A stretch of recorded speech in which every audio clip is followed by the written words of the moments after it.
ایک دن مدرسہ کے بعد کچھ بچے بیٹھ کر اپنے کلاس میٹ سعد کے بارے میں بات کر رہے تھے۔ سعد کتنا دھیرے بولتا ہے، اس کی ہینڈ رائٹنگ بھی کتنی عجیب ہے۔ کیوں سب میری غیبت کرتے ہیں؟ کیا ان کے اماں ابا نے ان کو بتایا نہیں؟ غیبت کتنا بڑا گناہ ہے، اللہ انہیں ہدایت دے۔ جس طرح سب میرا مذاق اڑا رہے تھے، میں چاہتا تو ان سبوں سے لڑ لیتا، لیکن اماں نے سکھایا اخلاق مندی سے رہنا۔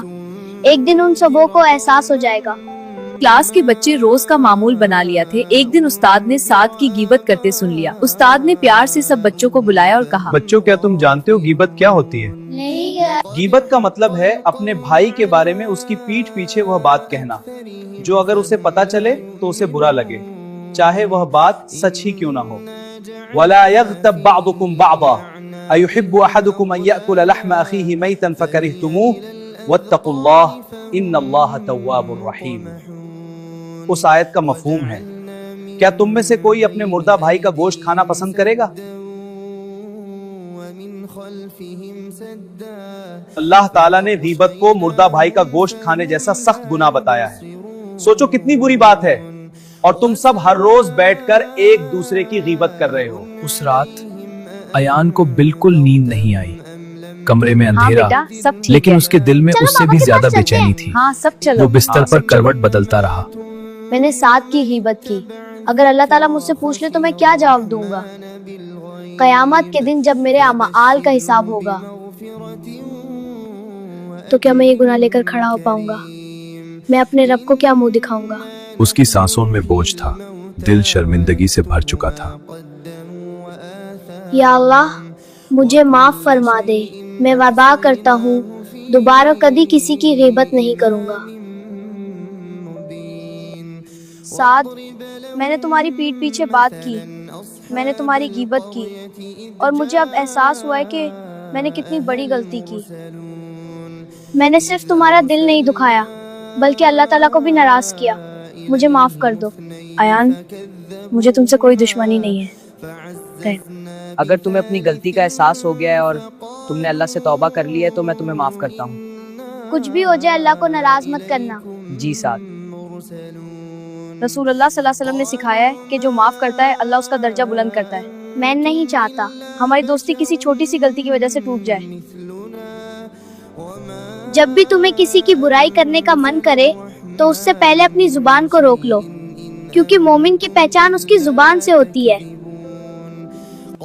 اگر تمہیں کسی کی کمی دکھائی دے تو اسے لوگوں کے سامنے بیان مت کرو۔ اللہ اس بندے کی عزت چھپاتا ہے جو دوسروں کی عزت چھپاتا ہے۔ ہاں سمجھ گیا۔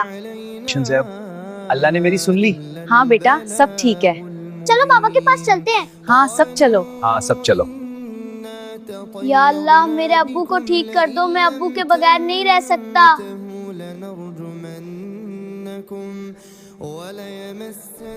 کنڈیشن بہت سیریس ہے، دعا کرو، بس دعا میں بہت طاقت ہے۔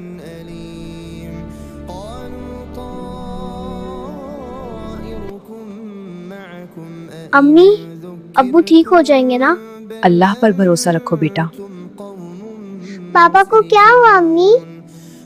بھائی مت رو، ہم سب دعا کریں گے، مجھے بھی مسجد لے چلو بھائی، میں اللہ کو منا لوں گی، بابا ٹھیک ہو جائیں گے۔ ہاں منی چلتے ہیں۔ کسی طرح بابا کو ٹھیک کر دے اللہ پاک، میں بھی چھوٹا ہوں، منی بہت چھوٹی ہے، ہم دونوں کو کسی آزمائش میں مت ڈالیے۔ یا اللہ میں روز نماز پڑھوں گا، بس ابو کو ٹھیک کر دو، آپ سب کچھ کر سکتے ہیں، پلیز اللہ پاک۔